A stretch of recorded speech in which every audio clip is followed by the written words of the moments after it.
Welcome back to చిన్ని చిన్ని సంగతులు ఛానల్. ఇండియాలోనే ఎక్కడా లేని విధంగా 74 ఆలయాలు ఒకే చోట దర్శనమిచ్చే క్షేత్రం ఎక్కడుందో మనం ఈరోజు ఈ వీడియో తెలుసుకుందాం.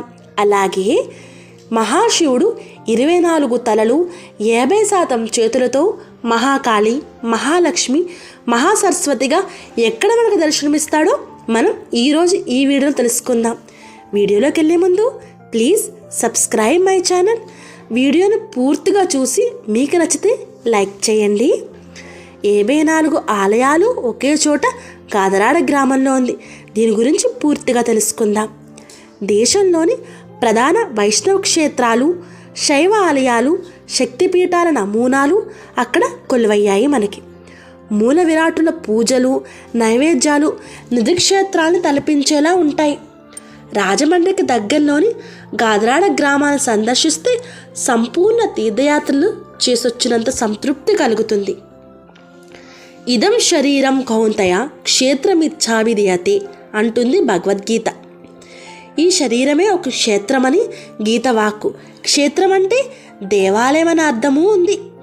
దేహో దేవాలయ ప్రోక్తో జీవో దేవసనాతన అన్న ఆగమవాక్యం కూడా మనకి ఆ విషయాన్నే చాటుతుంది. భారతదేశంలోని 50 లక్షలకు పైగా ఆలయాలున్నాయని అంచనా. స్వయంభూ ఆలయాలు, పురాణ ప్రాధాన్యమున్న శక్తిపీఠాలు, శంకర భగవద్ధాపదులు, రామానుజానులు, మధ్వాచారులు తదితర దివ్య పురుషులు ప్రతిష్ఠించిన మహిమాన్విత మూర్తులు, చోళులు, పల్లవులు, కాకతీయులు, విజయనగర ప్రభువులు, పాలకులు ప్రాణం పోసిన క్షేత్రాలు ఒకటా రెండా, ఎన్నో ఆధ్యాత్మిక కేంద్రాలు. అందులో ప్రధాన క్షేత్రాల నమూనాలన్నీ ఒకే చోట కొలువైతే నమూనాలేమిటి? అక్కడ జరిగే పూజాధికాలన్నీ ఇక్కడ జరిగితే నైవేద్యాలు అచ్చంగా అలానే ఉంటే ఇంకేముంది? సంపూర్ణ యాత్రాఫలమే కదా, సర్వదేవతా కటాక్షమే కదా మనందరికీ కలిగేది. ఇది రాజమండ్రి సమీపంలోని గాదరాడ గ్రామంలో కోట్లాది రూపాయల వ్యయంతో ఓం శివశక్తి పీఠం పేరుతో సకల దేవతామూర్తులు సమూహారంగా ఆలయ సముదాయాన్ని నిర్మించారు బత్తుల రామకృష్ణ గారు. బత్తుల రామకృష్ణ గారు వ్యాపారవేత్త. ఆయన భార్య పేరు వెంకటలక్ష్మి. వీరు చాలా కాల క్రితమే రాజమండ్రిలో స్థిరపడ్డారు. అయినా మూలాల్ని మర్చిపోలేదు. స్వగ్రామంలో అనేక సేవా కార్యక్రమాలు చేపట్టారు. ఊళ్ళో చిన్న చిన్న గుళ్ళు గోపురాలు చాలానే ఉన్నా చెప్పుకోదగ్గ ప్రధాన ఆలయం ఒక్కటి లేకపోవడం లోటుగా అనిపించేది ఆయనకి. దీంతో ఊరంతా గర్వపడేలా ఒక గొప్ప కోవెల అనగా దేవాలయం నిర్మించాలని నిర్ణయించుకున్నారు ఆయన. ఏ ఆలయాన్ని నిర్మించాలి అన్న ప్రశ్న తలెత్తినప్పుడు ఎంతోమంది మఠాధిపతుల్ని, గురువుల్ని కలిశారు. ఒకరు వైష్ణవ క్షేత్రం నిర్మించమన్నారు, మరొకరు శివలింగాన్ని ప్రతిష్ఠించమన్నారు, ఇంకొకరు అమ్మవారి గుడి కట్టమన్నారు. అన్నీ ఉత్తమంగానే అనిపించాయి ఆయనకి. సర్వదేవతల ఆలయాల్ని నిర్మించాలన్న ఆలోచన అప్పుడు కలిగిందే. జీవిత భాగస్వామి వెంకటలక్ష్మి భర్త సంకల్పానికి మద్దతు ఇచ్చారు. మిగతా కుటుంబ సభ్యులు మేమున్నామని ముందుకొచ్చారు. విరాళాల కోసమో సాయం కోసమో ఎవరిని ఆశ్రయించకూడదన్న నియమం పెట్టుకున్నారు ఆయన.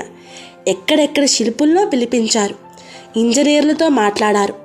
రేయింబవళ్ళు శ్రమించిన ఆలయ సముదాయానికి ఒక రూపం రావడానికి 4 ఏళ్ళు పట్టింది, అనగా 4 సంవత్సరాలు పట్టింది. ఎన్నో ఆలయాలు, పీఠం ఆవరణలో మొత్తం 54 దేవాలయాలున్నాయి. ఇందులో 84 దేవతామూర్తుల్ని ప్రతిష్ఠించారు. కైలాస మహాక్షేత్రాలుగా 21, వైకుంఠ క్షేత్రాలుగా 15, శక్తిపీఠాలుగా 18 వాటిని విభజించారు. కైలాస క్షేత్రంలో 12 జ్యోతిర్లింగాలైన సౌరాష్ట్రలోని సోమనాథలింగం, శ్రీశైలంలోని మల్లికార్జునలింగం, ఉజ్జయినిలోని మహాకాళేశ్వరలింగం ఇలా 12 లింగాలు కొలువయ్యాయి. ఇక్కడే ఆనంద నిలయవాసుడిని అర్చించుకోవచ్చు.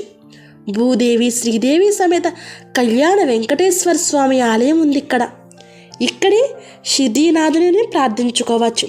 సద్గురు సాయిబాబా మందిరము ఉంది. ఇదే భద్రాద్రి, ఇదే అన్నవరం, ఇదే యాదాద్రి, ఇదే అరసవల్లి కోదండరామస్వామి, రామసత్యనారాయణ స్వామి, లక్ష్మీ నరసింహస్వామి, సూర్యనారాయణమూర్తి ఆలయాలు ఇక్కడున్నాయి. పూజాధికాలు ఇలా జరుగుతాయి.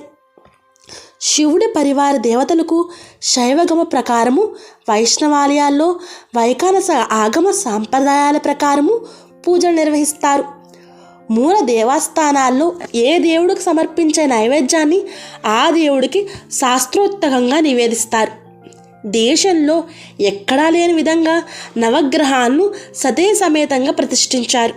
విగ్రహ ప్రతిష్టాపన తమిళనాడుకు చెందిన 108 వేద పండితుల సారథ్యంలో జరిగింది. ఆశ్రమంలో ఒక గోశాల ఉంది.